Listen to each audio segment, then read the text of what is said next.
people who are often going through mental health crises as a result of their eating disorders get the care that they need as close to home as possible? Well, the Honourable Lady will know that we're investing more in mental health services, particularly for young people and particularly for eating disorders, and we're seeing more young people quicker than ever before. But if there is a particular local issue that she has, I'm very happy to meet with her to discuss. Kevin Foster. Thank you, Mr. Speaker. The opening of a new operating theatres block next month marks the latest investment in Torbay Hospital. But of course, this will be a prelude to the major rebuild. When does the Secretary of State plan to give the next update on the progress being made with that project? I'm delighted that the House is as happy about the expansion as he and I are. I will meet the honourable gentleman to go through his plans, because I know how carefully he has campaigned for this important new asset in his constituency. Catherine Smith. Thank you, Mr. Speaker. In the early hours of Friday morning, I arrived at the Royal Lancaster Infirmary with my sick son in an ambulance, and the nurse who was treating him, as we walked past trolleys in the corridor, said, "Our A&E is too small. We were promised a new hospital 4 years ago, but I think they've forgotten about us." Can the Minister tell my constituent whether or not we've forgotten about the new hospital in Lancaster? Well, the Honourable Lady knows my knowledge not only of that hospital but of her local area. I will look into this matter for her, because I want to ensure that the good people of Lancashire, Mr. Speaker, are looked after as we would all hope and expect. Forward to one at Chorley. Jeremy Quinn. Thank you, Mr. Speaker. Can I warmly welcome what my right honourable friend last week said about encouraging research into lobular breast cancer, and I'm looking forward to meeting the Health Minister shortly to work out how we operationalise what is her clear ambition. May I thank my right honourable friend for bringing two amazing women, along with my honourable friend for Bishop's Auckland, two amazing women to talk to me about the impacts on lobular cancer. Just to assist members across the House, we sent out a dear colleague letter and graphics last week about the women's health strategy, so we can all help our constituents understand what this Conservative government is doing to ensure that the health care of women is faster, simpler and fairer. That completes questions. Front bench, move round.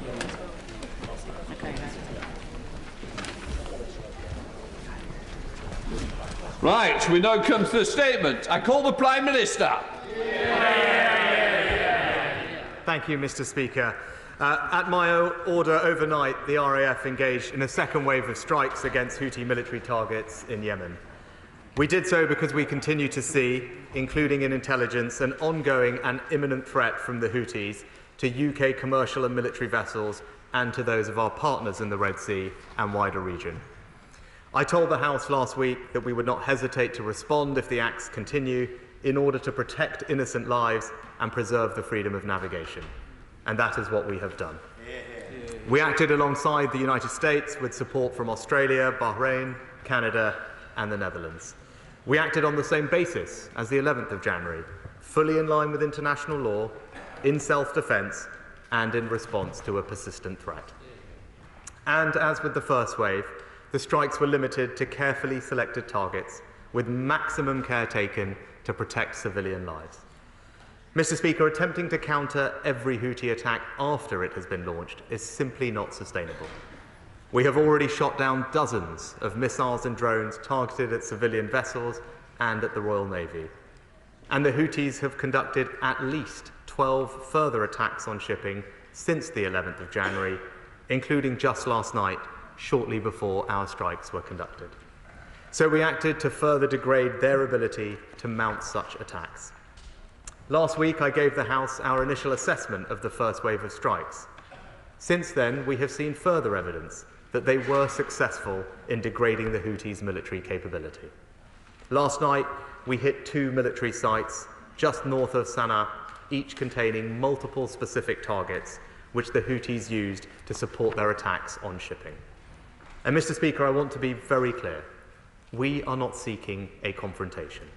We urge the Houthis and those who enable them to stop these illegal and unacceptable attacks.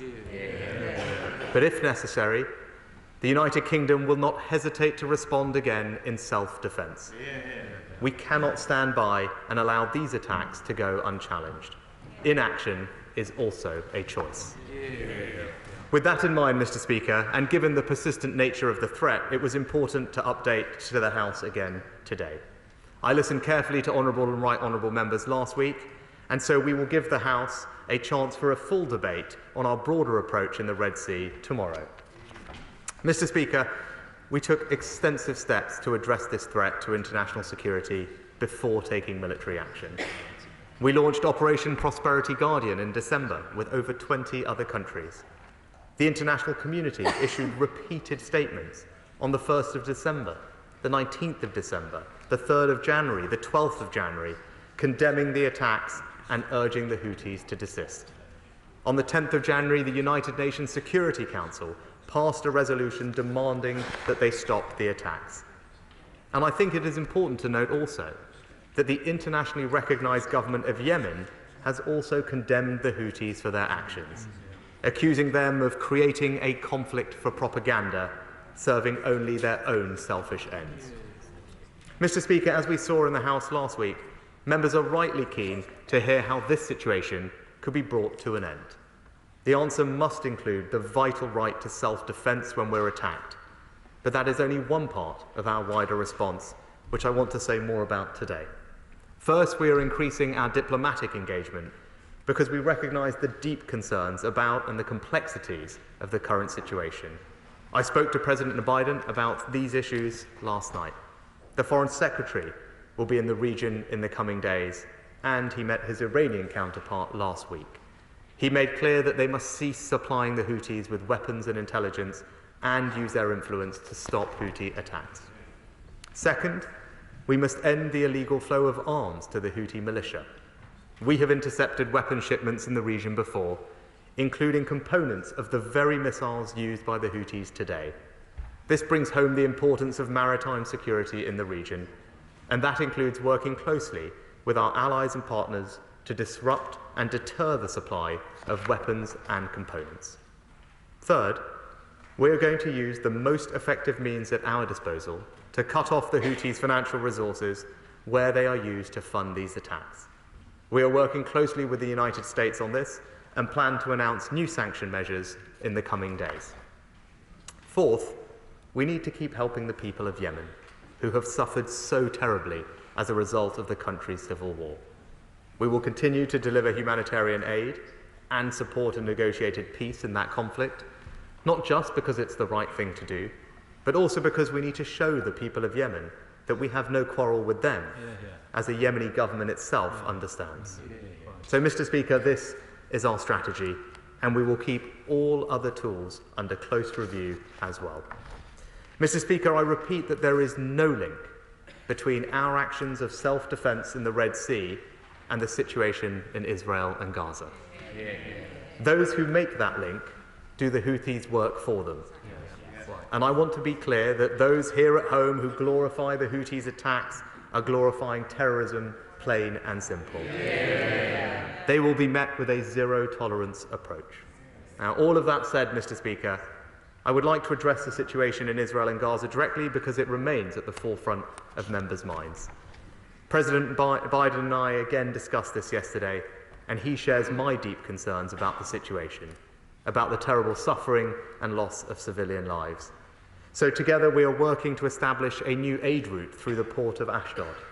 And Mr. Speaker, the UK wants to see an end to the fighting in Gaza as soon as possible.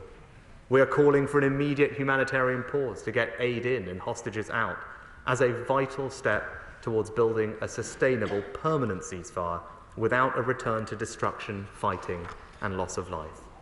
But to achieve that, Hamas must agree to the release of all hostages. They can no longer be in charge of Gaza. The threat from Hamas terror and rocket attacks must end, and an agreement must be in place for the Palestinian Authority to return to Gaza to provide governance services and security. That is the pathway to peace that should unite the whole House. And I believe we are also united in support of a two-state solution. Mr. Speaker, through all the complexity of the current situation, our principles hold firm. Resolute in the face of threats, compassionate in support of those in need, and determined in maintaining stability, security, and the rule of law. That is what our allies and partners have come to expect from the United Kingdom. That is what we stand for, and I commend this statement to the House. I now call the Leader of the Opposition, Keir Starmer. Thank you, Mr. Speaker, and thank you to the Prime Minister for advance copy of his statement. Labour said we will judge further action on the Houthis on a case-by-case basis. So let me be clear, we back this targeted action to reinforce maritime security in the Red Sea. The Houthi attacks must stop. They are designed to destabilise us, so we must stand united and strong. They bring danger to ordinary civilians working hard at sea, so we must protect them. And they aim to disrupt the flow of goods, food and medicines, so we must not let them go unaddressed. The professionalism and bravery of those serving on HMS Diamond and flying RAF Typhoons are both totally accepted and completely remarkable.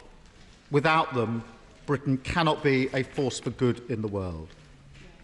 Mr. Speaker, these are, of course, the second set of strikes that the UK has participated in, and the stated aim of the first set was to deter and degrade Houthi capability.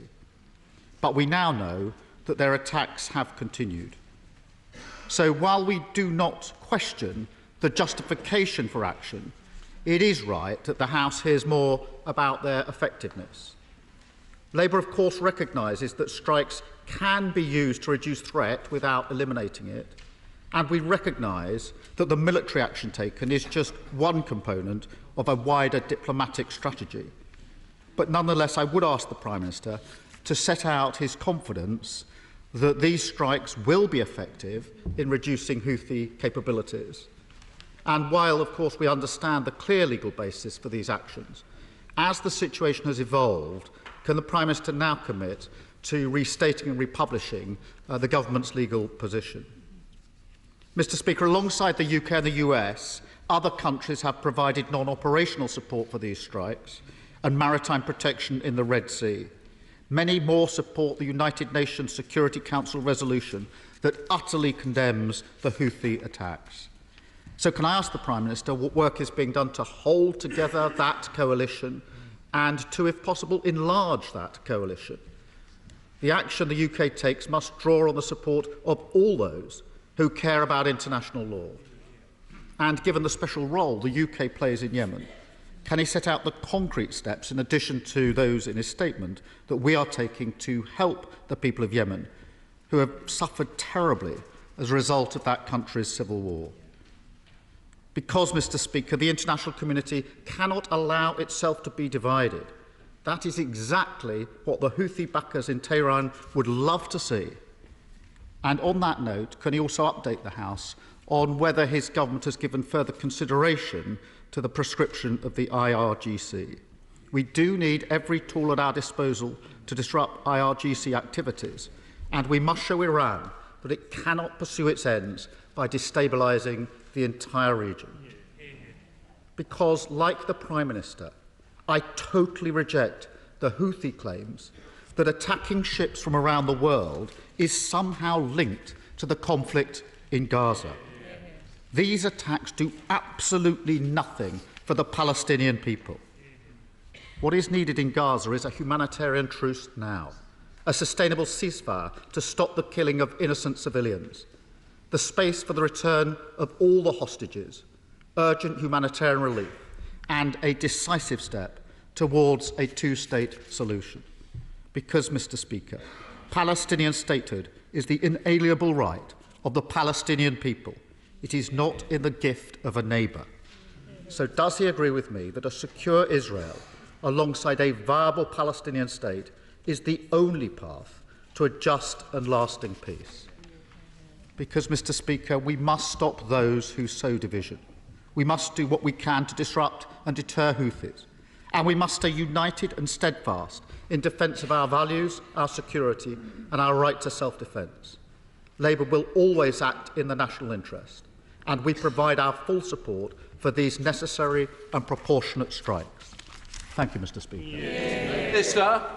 Well, can I thank the Leader of the Opposition for his statement, but also his support, and I'm grateful to him for that. And he raises all the right questions about the action today, which I'm happy to answer. I think first he asked about the effectiveness of strikes in deterring and precisely degrading capability. I am pleased to tell him that further evidence after the initial statement I made last week has demonstrated to us that the strikes last week were effective in degrading capability, and all the intended targets were destroyed. And I'm also pleased to say that our initial evidence from last night's strikes is also that all intended targets were destroyed, which demonstrates to us, and in working with our allies who have the same view, that the strikes are working to degrade capability, even as he said there may be a difference between reducing and eliminating, but we are confident that what we are doing is working to degrade capability. The targets are specifically selected on the basis of intelligence, military sites which impact the security and safety of seafarers and shipping, and to that end I'm confident that, as I said, the strikes are being carried out in a way that is effective in achieving their aim.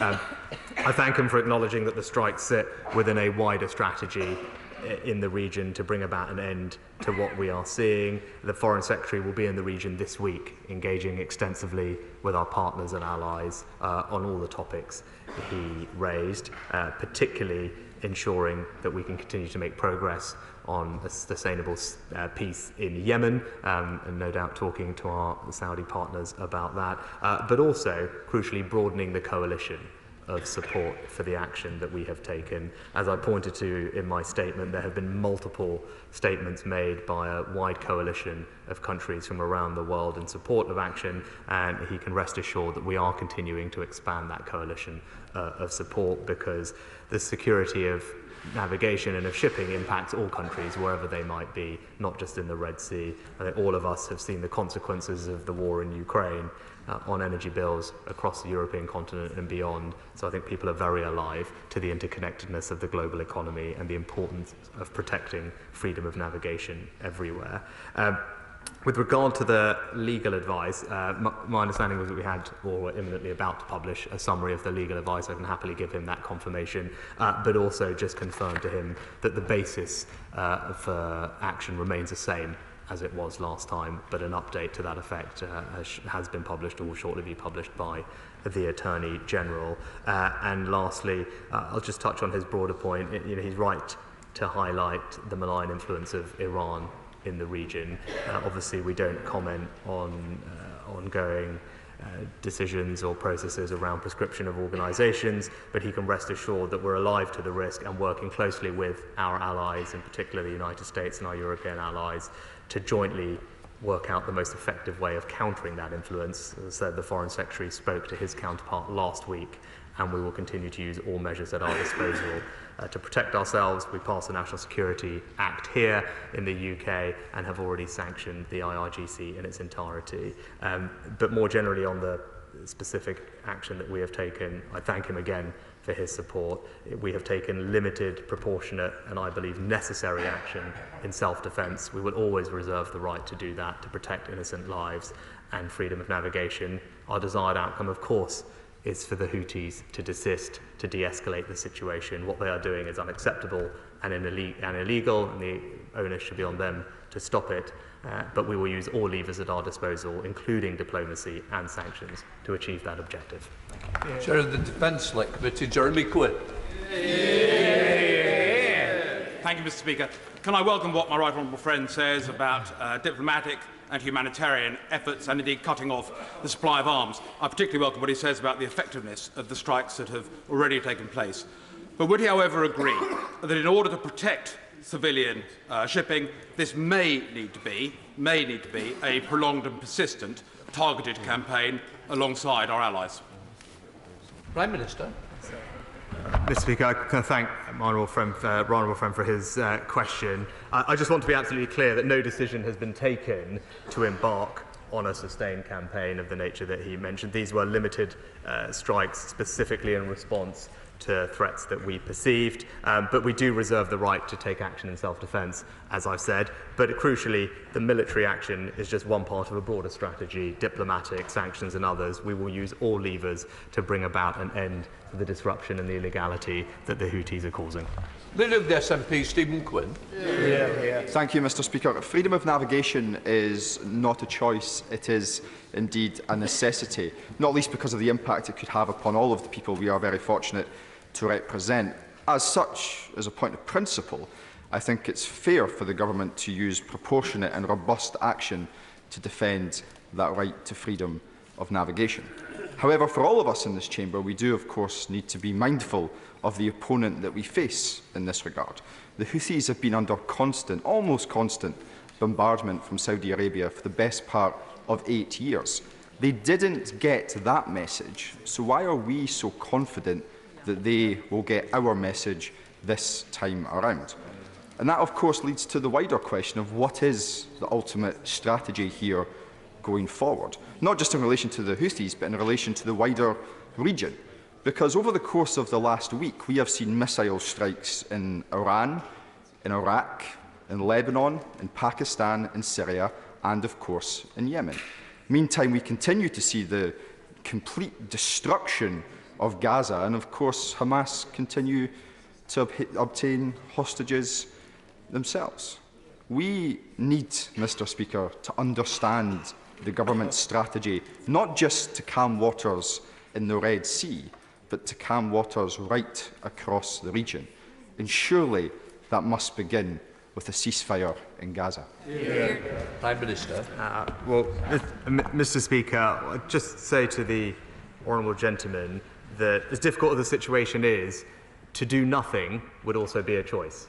And I believe it would be the wrong choice, because it would be tantamount to ceding control of a global shipping route which is economically vital to a dangerous militant group which is backed by Iran and putting innocent lives at risk. But he's right, the military action should sit within a broader strategy, which hopefully he can see from my statement we are engaged in on all fronts. And with regard specifically to the point he raises about Israel and Gaza, as I've been clear, no one wants to see this conflict go on for a moment longer than necessary. An immediate pause is necessary to get Aden and hostages out. That's what we have been calling for.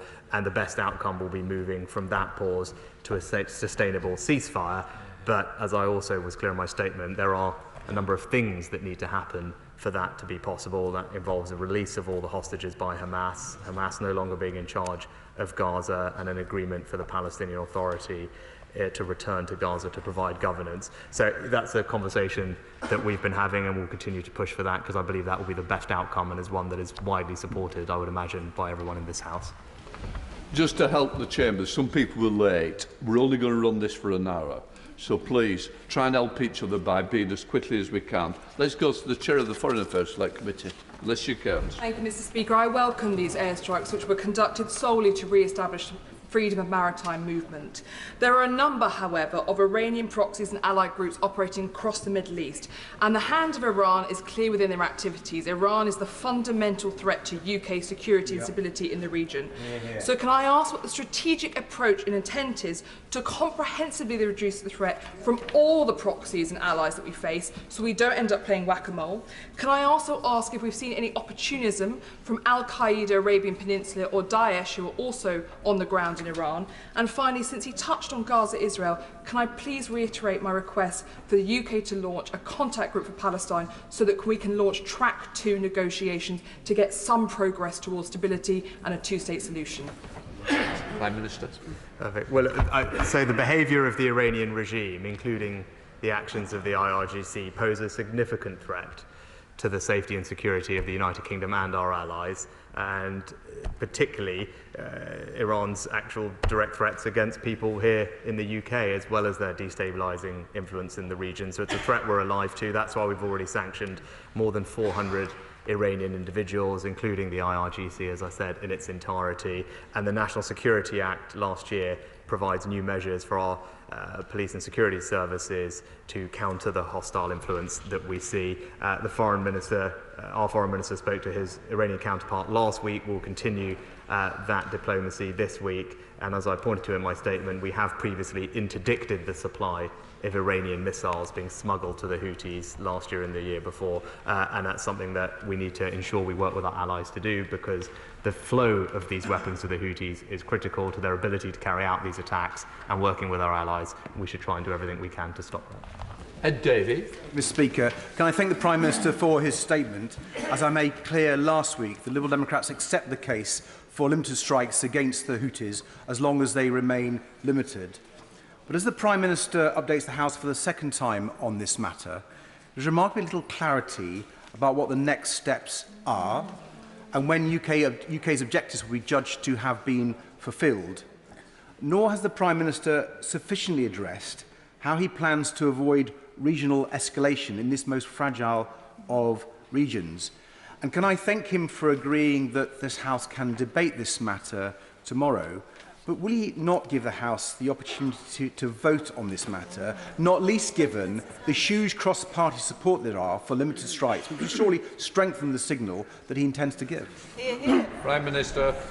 Well, Mr Speaker, what is escalatory is the Houthis ramping up attacks on commercial shipping and launching missiles and drones against US and UK warships and threatening allied bases in the region. I'd be very clear, military action was a last resort.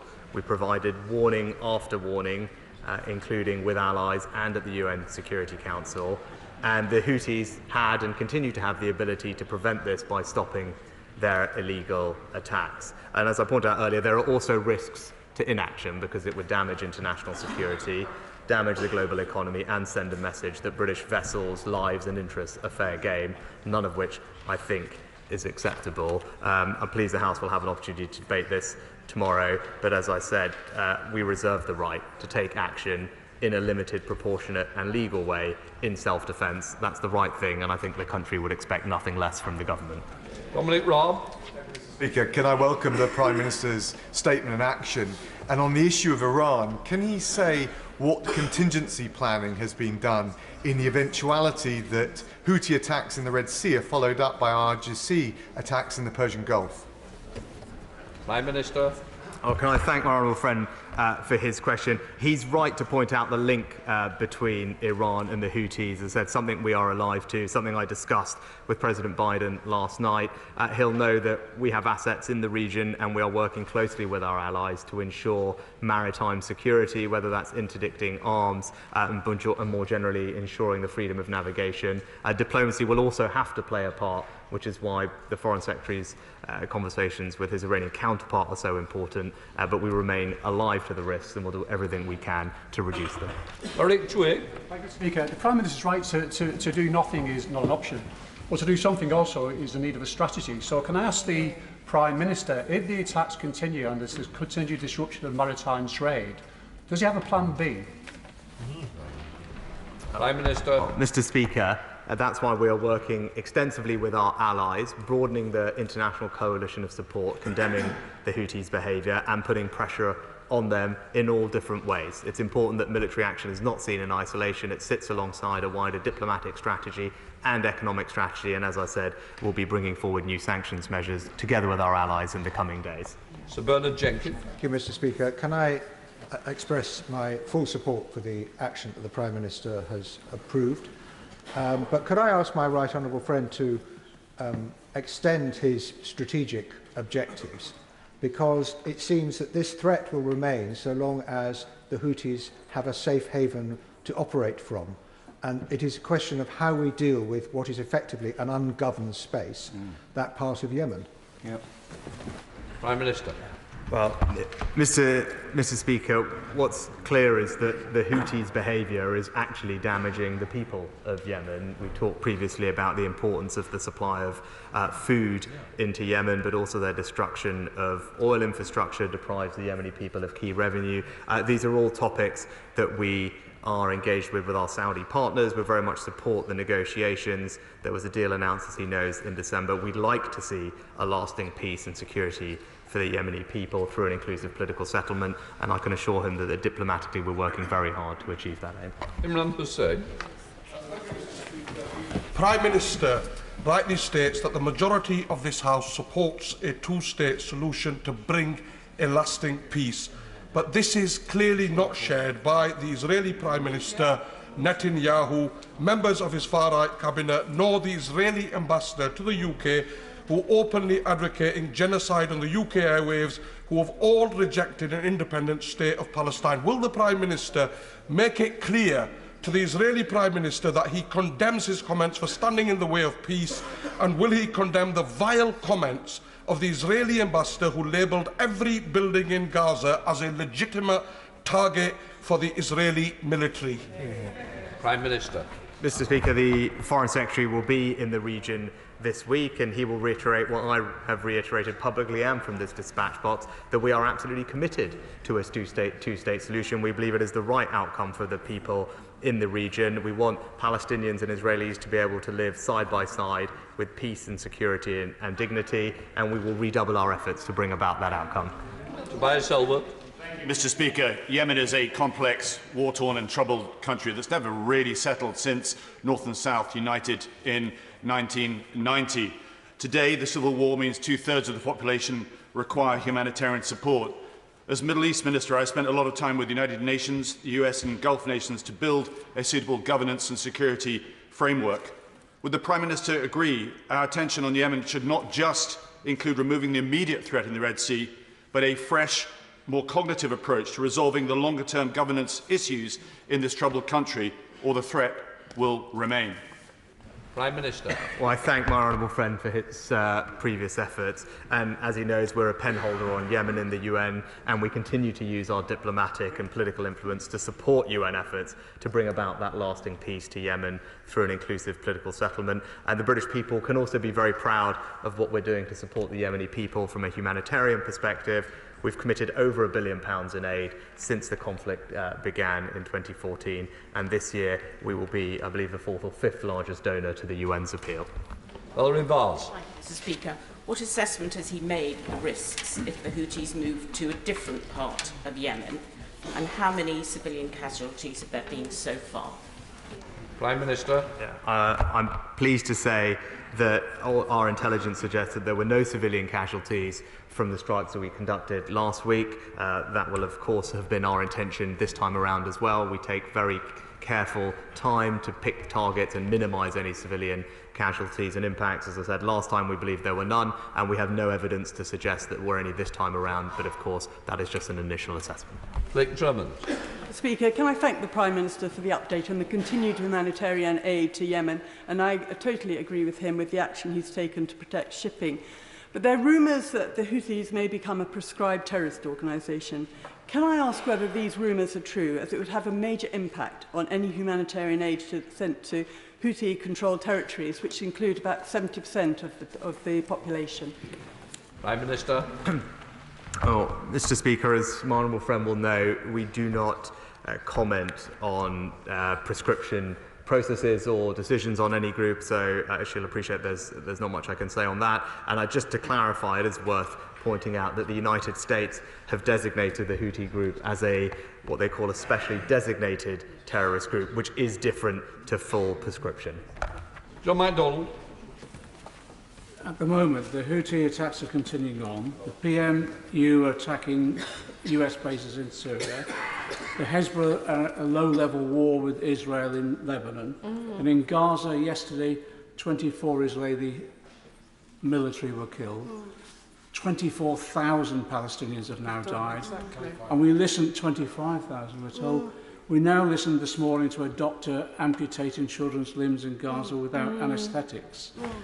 Does he not realise that without an immediate ceasefire, any strategy, any hope of a strategy succeeding will fail, and that the Netanyahu cabinet has now become an obstacle to peace rather than a partner in peace?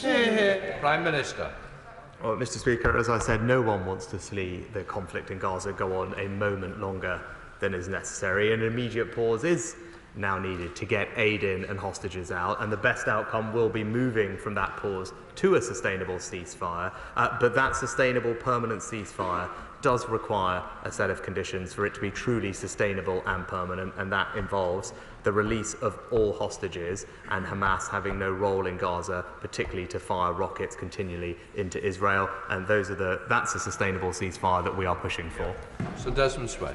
If the Houthis persist, have we the capability to remove the threat, and will we do it? Prime Minister. I think, as my honourable friend can see, that we will always back up our words with action. We've been clear that we won't tolerate risk to innocent lives and British interests in the region, and we will take action where necessary in a limited, proportionate way in compliance with international law in self-defence. That's what we did last week. That's what we have done this week, and we will always reserve the right to do that to protect British lives and interests. John Pryor. Thank you, Mr. Speaker.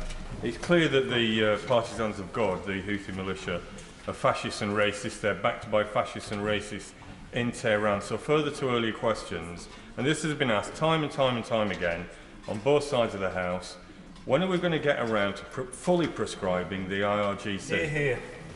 Prime Minister. Well, as I've said previously, we don't routinely comment on groups that may or may not be being considered for prescription, but we have taken significant action against the IRGC, including sanctioning them in their entirety and passing new laws here at home to make sure that we can protect ourselves, but critically working with our allies so that we can jointly determine what is the most effective way to combat the risk that Iran poses to us. Anthony Magnum. Thank you, Mr. Speaker. I congratulate the Prime Minister on a robust response, and the right to navigate is indisputable, but the damage has already been done. Tankers are avoiding the Gulf of Aden, they are avoiding the Red Sea, and they're avoiding using the Suez Canal. Freight rates are now soaring, and the impact of that on European refineries is likely to be significant. Can the Prime Minister perhaps give us a little bit more about what's going to be done for armed convoys, as well as restoring confidence that people and vessels will be able to navigate through that stretch of water? Well, I thank my honourable friend for his question. The Transport Secretary has engaged extensively with the industry.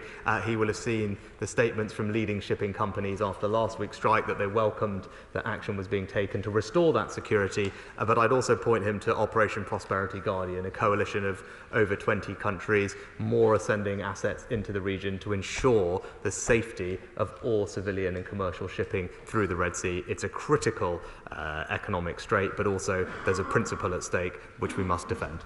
Marshal de Cordova. Thank you, Mr. Speaker. The war in Gaza and the situation in the Middle East is worsening every day. We know that there are over 25,000 people have been killed, 10,000 children, and not to mention approximately 135 children are suffering from severe malnutrition. We know the only way to de-escalate this violence in Gaza and the crisis in the Red Sea will be through securing an immediate ceasefire, not a pause, but an immediate ceasefire. So why won't the Prime Minister commit to calling for this so that we can see an end to this humanitarian catastrophe and the killing of innocent children?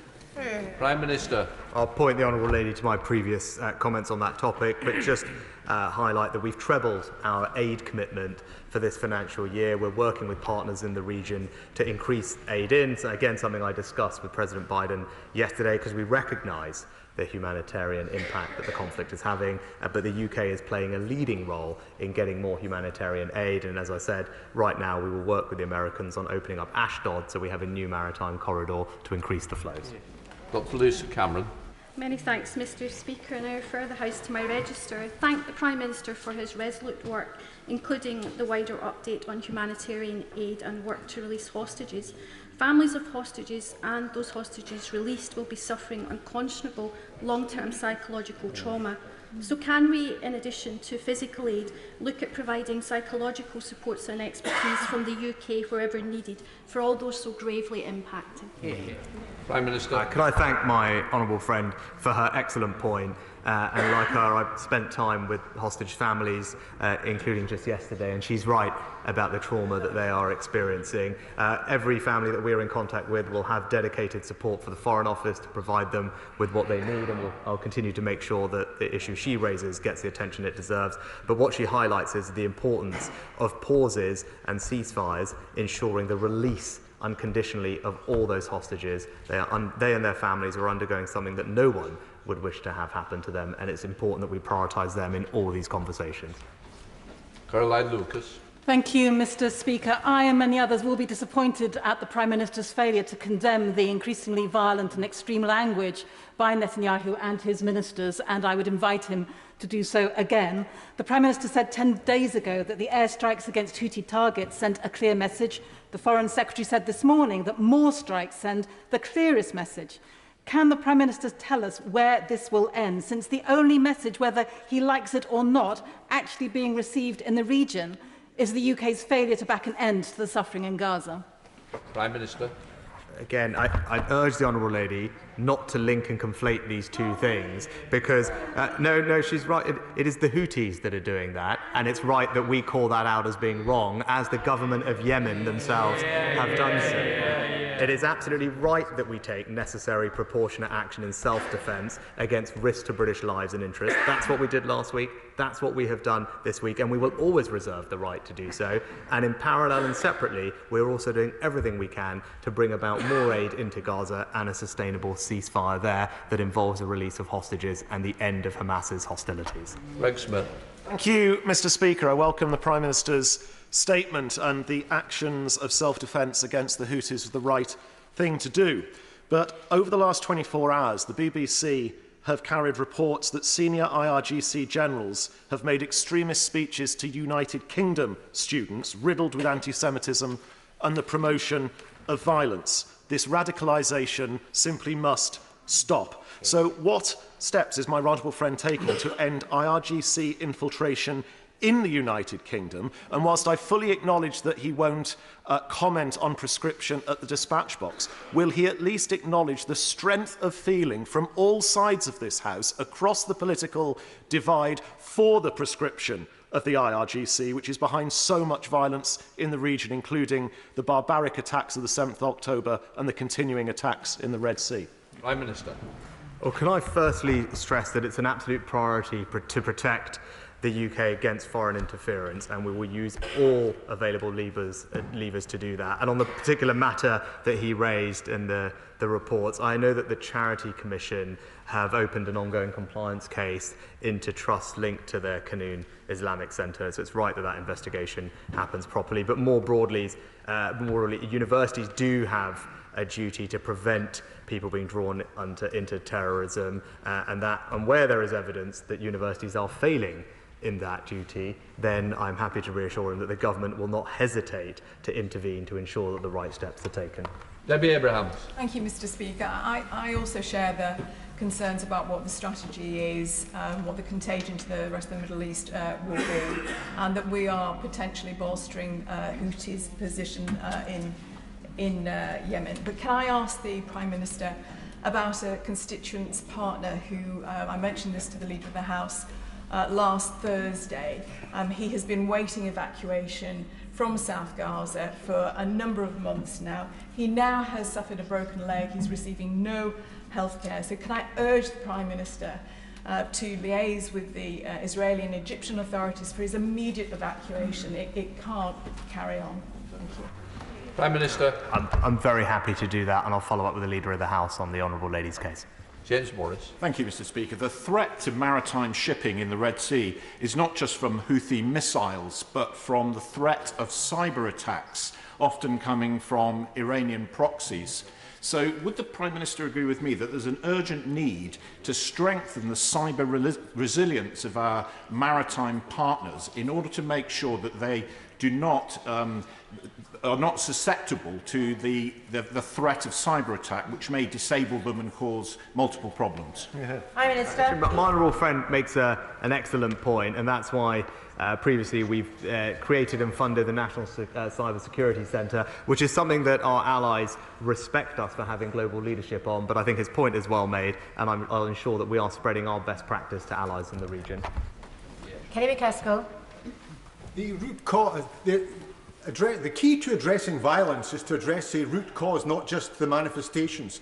The Red Sea is inextricably linked to the events in Gaza.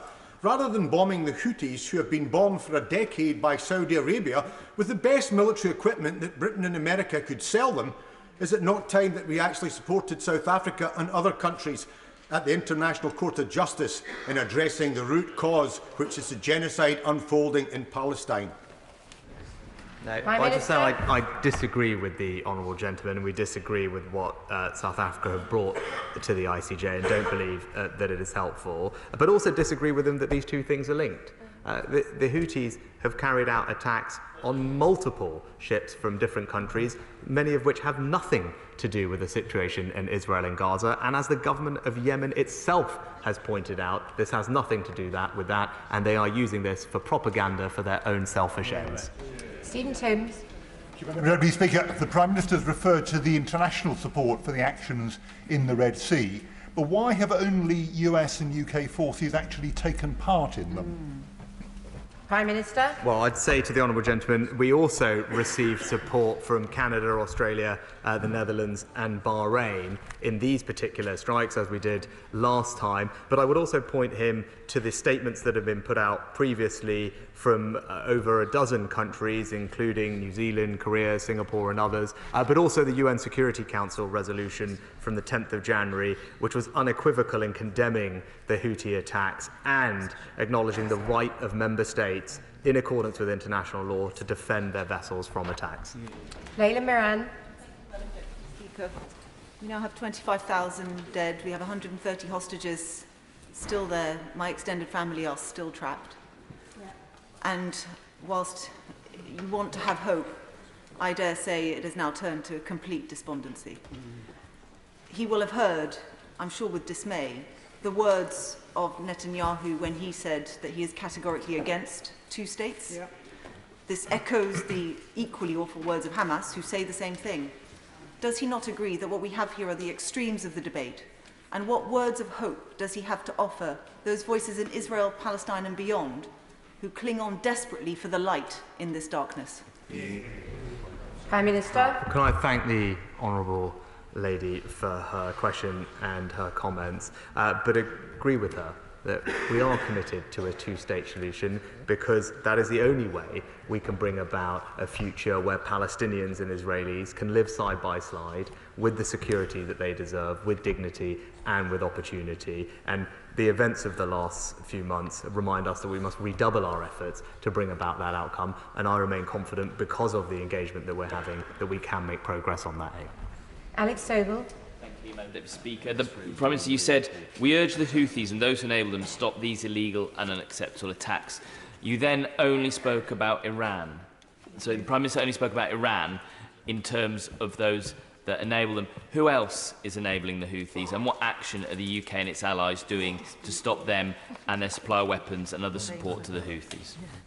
Prime Minister. Well, Mr. Speaker, I particularly mentioned Iran with good reason, because they are one of the primary suppliers of weapons to the Houthis, and that's why in the past we have interdicted those shipments, and their behaviour remains of primary concern to us. They are the significant destabilising actor in the region and will continue to be a focus of our diplomatic efforts. But more broadly, we want to see peace and stability in the region across the board, and diplomatically and otherwise we will work hard to bring that about.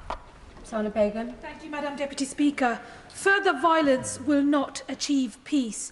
Aid agencies are warning that the UK-US continuing to bomb Yemen is threatening civilian populations and limiting humanitarian assistance from reaching millions who are already enduring starvation. Instead of escalating risks to civilian populations in the region, why can't the Prime Minister just support the growing and increasing calls internationally for an immediate ceasefire in Israel-Gaza, an end to the bloodshed in Gaza, an end to the attacks on Yemen, and call for peace, justice and human rights? Again, I would not draw a link between the action in the Red Sea and the situation in Gaza. They are two completely different things, and whilst the Houthis may seek to link them, we should not pander to that narrative. We've actually been in touch with our NGO partners, and they've confirmed no significant disruption to humanitarian efforts following our airstrikes. Again, we help to feed around 100,000 Yemenis every single month. And again, I would urge her to recognise that the Houthis' activities actually damage the Yemeni people, who are entirely reliant on food coming in through those shipping lanes. Stephen Ferry. Thank you. The Prime Minister sketched out some of the government's view as to what are the terms for a sustainable ceasefire in relation to Gaza. But can I ask the Prime Minister, what steps is the government taking to discuss a long-term peace plan for the region, including a two-state solution with other states, in particular friendly states in the region, to ensure that we actually make some real progress towards that objective. Prime Minister. I can reassure the honourable gentleman that we are having exactly that conversation with all our partners and allies in the region. I started that dialogue when I visited the region towards the end of last year. The Foreign Secretary will be in the region again this week, and something President Biden and I discussed. I believe we're aligned on the future that we all want to see for the people of Israel and Gaza, and now we will work constructively with our allies to try and make sure that that can happen. Andrew Gwynn. Can I press the Prime Minister a little bit more on the issue of Palestine? Because whilst he is right to say in his statement that President Biden and he are united in support of a two-state solution, the Prime Minister will be acutely aware that the person who is likely to be President Biden's main challenger in November's elections almost certainly is not in favour of a two-state solution, and nor actually is the Israeli Prime Minister. So what is the Prime Minister and the British government doing to use this narrow window of opportunity to really push for that two-state solution? Prime Minister. Just refer the honourable gentleman to my previous answer. We are absolutely committed to a two-state solution, and will work very hard with all our allies to make progress towards that aim. Alison Thewlis. Thank you very much, Madam Deputy Speaker. The Yemeni analyst Hisham al-Misi is no friend of the Houthis. They in fact took him hostage some time ago. But he has been raising concerns about the way in which these blunt military actions will play into the Houthi narrative against America and the UK. So can I ask the Prime Minister, how does he intend to challenge that political narrative and ensure that the Yemeni people don't play into the Houthi hands with the action that he's taken? Prime Minister. Well, I'll say we're in dialogue with the Yemeni government, and they themselves are doing their best to counter the narrative that she mentioned. But also, I would just say, rather than characterise these as blunt strikes, they are actually very deliberate, very careful, targeted strikes on military sites, minimising the impact on civilians, and we will continue to make sure that that point is heard loud and clear. Stella Creasy. Thank you, Madam Deputy Speaker. The Houthis have already said we should expect a response to these strikes. Benjamin Netanyahu's words have further inflamed opportunities for peace between Israel and Palestine. There have been attacks in Pakistan by Iran. Clearly, the situation is escalating. We need all the partners and to collaborate as best we can if we are going to secure a ceasefire, end these attacks on shipping and get that two-state solution. The Prime Minister has talked about talking to our allies. Can he set out what conversations he's had with colleagues in the European Union who have their own peace initiative in the region and where he thinks that will get to? Prime Minister. Well, I regularly speak to colleagues across Europe, including just this morning with the Belgian Prime Minister, and we'll work with all our allies on these issues. We have done in the past and we will continue to do so, and I believe we're all united in the outcome that we want to see, which is a two-state solution where Israelis and Palestinians can live side by side with peace, security and dignity. Jim Shannon. Thank you, Madam Deputy Speaker. I welcome very much the Prime Minister's statement and for his very clear, firm stance, and it's good to have that. Will the Prime Minister confirm which steps will be taken to further secure the safe passage, bearing in mind the fact that shipping companies have been forced to increase the price of shipping for enhanced protection? Elim Church Missions from my constituent of Strangford at this moment are sending humanitarian containers to Aswatani in southern Africa. The increased prices for the containers to this end, and what else can be done, Prime Minister, to alleviate not only this international front, but the direct impact on our constituents who are already struggling with increased prices and stagnant wages? Thank you. The honourable gentleman is right to point out the economic impact of attacks on shipping on everyone here at home and indeed across the world. There is a meaningful economic cost to container ships rerouting round the Cape of Good Hope. That's an important reason for why we must have freedom of navigation and demonstrates why it's right that we take action, and Prosperity Guardian is the operation that is providing more maritime security in the area. Richard Bergen. Thank you, Madam Deputy Speaker. And following on from the Prime Minister's comments on Gaza, 25,000 people have now been killed in Gaza. So isn't it time that our government did more than express sympathies and instead used its diplomatic power to prevent more deaths there, starting by bringing a UN Security Council motion calling for an immediate ceasefire and by ending arms sales to Israel? Well, Mr. Speaker, our actions are clear. We've trebled our aid commitment this year. We're doing everything we can to open more crossings, and recently we worked to deliver a new humanitarian land corridor from Jordan into Gaza with 750 tonnes of life-saving food and aid arriving in its first delivery. So we can be proud of the impact that we're having, but of course there's more to do, and that's why we'll continue to have those conversations to get more aid in. Andy Slaughter. Mr. Speaker, the Prime Minister says that he supports a two-state solution. That requires his government to recognise the state of Palestine alongside the state of Israel. When will he do that? Prime Minister. The position of this government is the same as those of previous governments. It's been long-standing, and that's that we will recognise a Palestinian state at a time that best serves the peace process. Emma Hardy. Thank you, Mr. Speaker. There are 21 million people starving and in desperate need of food and aid in Yemen. How will the Prime Minister ensure that the military action taken by the British government doesn't impede that desperately needed humanitarian support? Prime Minister. Refer the honourable lady to my previous answer. In fact, the Houthis' disruption of Red Sea shipping is harming the Yemeni people who are reliant on those corridors to bring aid in. But as I said, we are the 4th or 5th largest donor to the UN appeal this year and have contributed £1 billion since the conflict began in 2014 and are currently helping to feed 100,000 people in Yemen every month. Jamie Stone. Thank you, Mr. Speaker. It will surely be a great concern that the Royal Navy is now almost too small to carry out its many responsibilities, including those that the Prime Minister has told us about today. Can the Prime Minister assure this House that this issue, this important issue, will be placed top of the agenda at the next Defence Review? Prime Minister. I'm pleased to tell the honourable gentleman that the MOD is receiving significant extra funds, £24 billion at the last spending review, and billions of pounds since then to rebuild stockpiles, ensure the sustainability of our defence nuclear enterprise, and in particular the Royal Navy has a very ambitious capital programme, and as he can see, they have successfully carried out the operations that we need them to, and they deserve our thanks and praise for their work. Alan Brown. Thank you, Mr. Speaker. The Prime Minister spoke about maritime security in the region, particularly in relation to stemming illegal sales, illegal arms getting into Yemen. How does the UK's abilities and capabilities to contribute to wider maritime security, how will they be affected by considerations to decommission HMS Westminster and HMS Argyll after multi-million-pound refits? And when will we make a final decision whether to mothball HMS Albion and HMS Bulwark?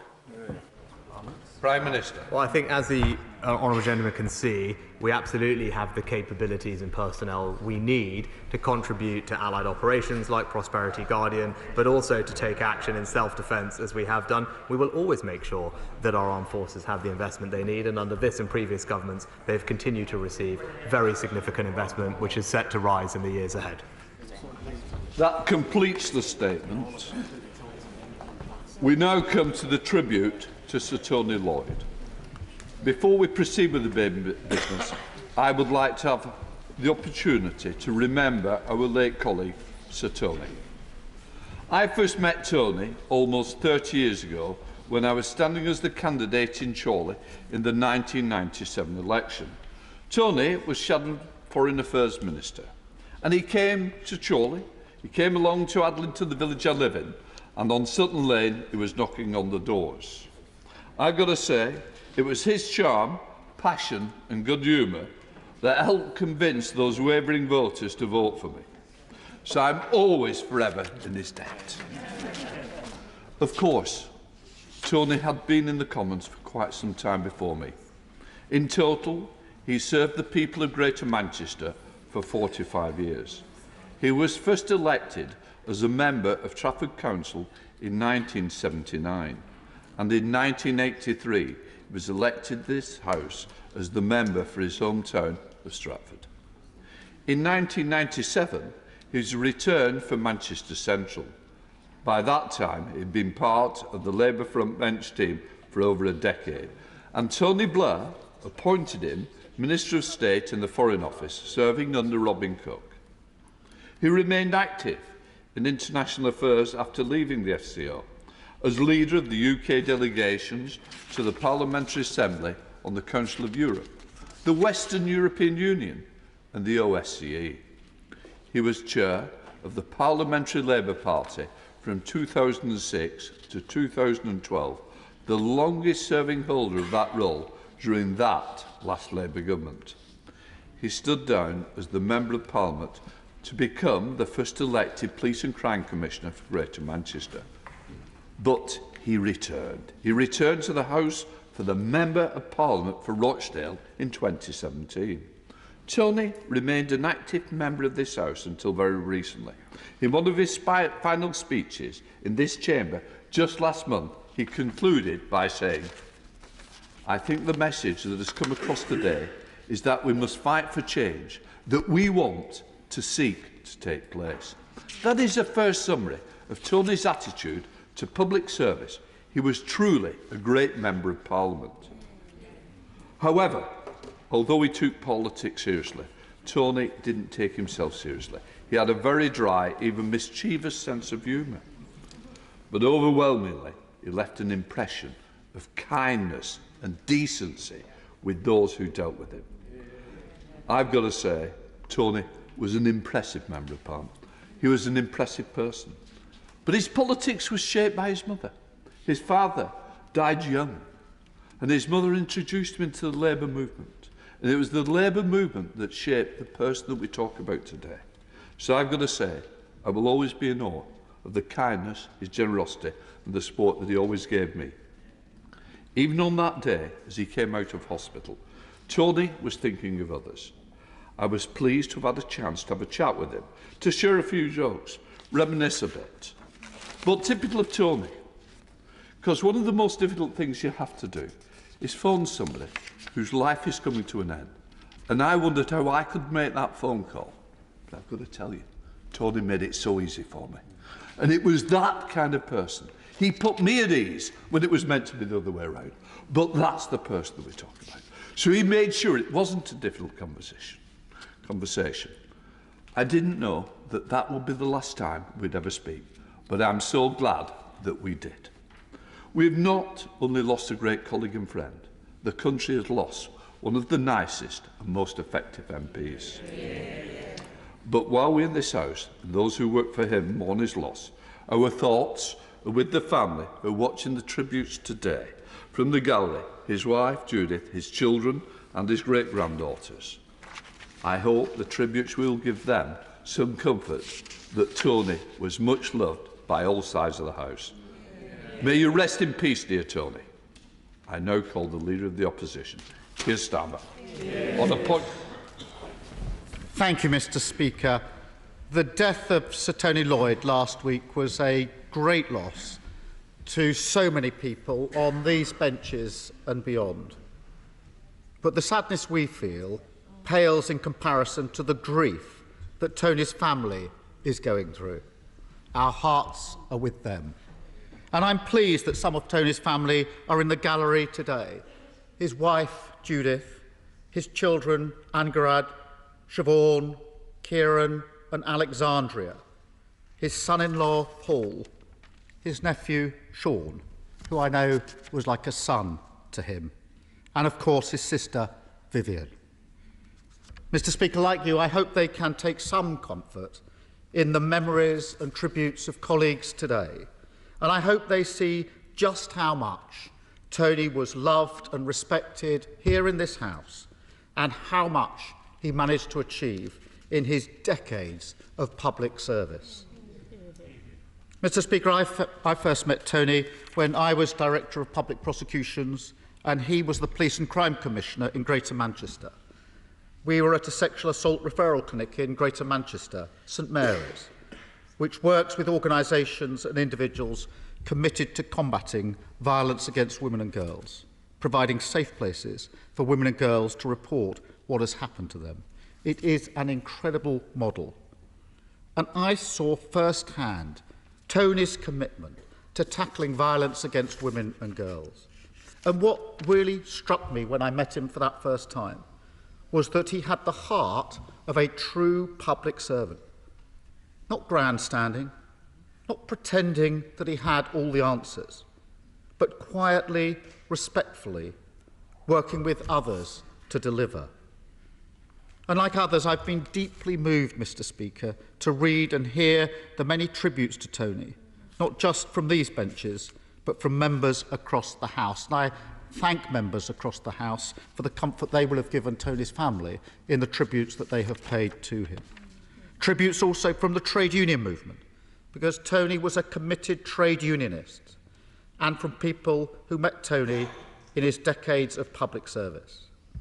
And like you, Mr. Speaker, it meant a great deal to me personally to have the opportunity to speak directly to Tony when he left hospital for the last time, the Thursday before he died, Thursday week ago. I was able to convey to him firsthand the high esteem in which he was held by everyone, and I hope that it did give him some comfort and support in those final days. Tony was held in special high esteem by his staff, Jacob, Iftikhar, Beverly, Ajira, Megan and Chris, and of course Tricia, his close friend and political confidant in Rochdale.